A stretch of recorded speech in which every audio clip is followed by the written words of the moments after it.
중국발 악재 영향으로 오늘 코스피 큰 폭으로 하락하면서 1900선에 턱걸이했습니다.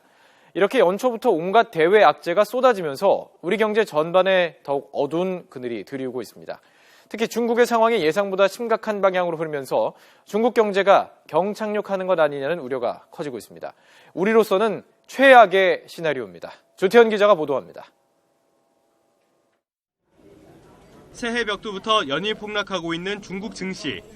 개인 투자자 비중이 큰 시장 특성이나 중국 정부의 엇박자 개입도 문제지만 결국 관건은 중국 경제의 불확실성입니다. 주요 기관들도 올해 중국 성장률 전망치를 줄줄이 낮추고 있습니다. 세계은행이 6.7%, 국제통화기금이 6.3%를 제시한 가운데 5%대 성장을 전망하는 투자은행까지 나왔습니다. 중국의 성장률이 1% 떨어지면 세계 경제의 성장률은 0.5%나 감소합니다. 특히 우리나라를 포함해 중국이 최대 수출국인 40여 개 나라가 직접적인 타격을 받게 됩니다. 중국 정부는 경기가 급락하는 것을 막기 위해 안간힘을 기울이고 있습니다. 부진한 수출을 회복하려는 노력 속에 올해 들어서도 위안화를 계속 평가절하하면서 5년 만에 최저치까지 떨어뜨렸습니다.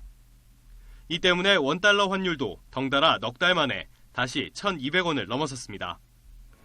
원화 가치의 하락이 국내 수출업체 가격 경쟁력에는 긍정적인 영향을 미칠 수도 있지만 일본과 유럽까지 환율 전쟁에 뛰어든 상황에서 큰 기대를 하기 어렵다는 분석이 많습니다. 오히려 중국과 경쟁하는 철강과 석유화학 분야는 더 큰 타격을 입을 수 있습니다.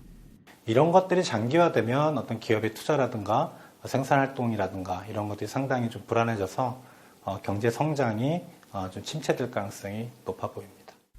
연초부터 온갖 악재가 잇따르면서 기존의 성장 전망까지 지키기 어려워질 수 있다는 우울한 전망이 나오고 있습니다.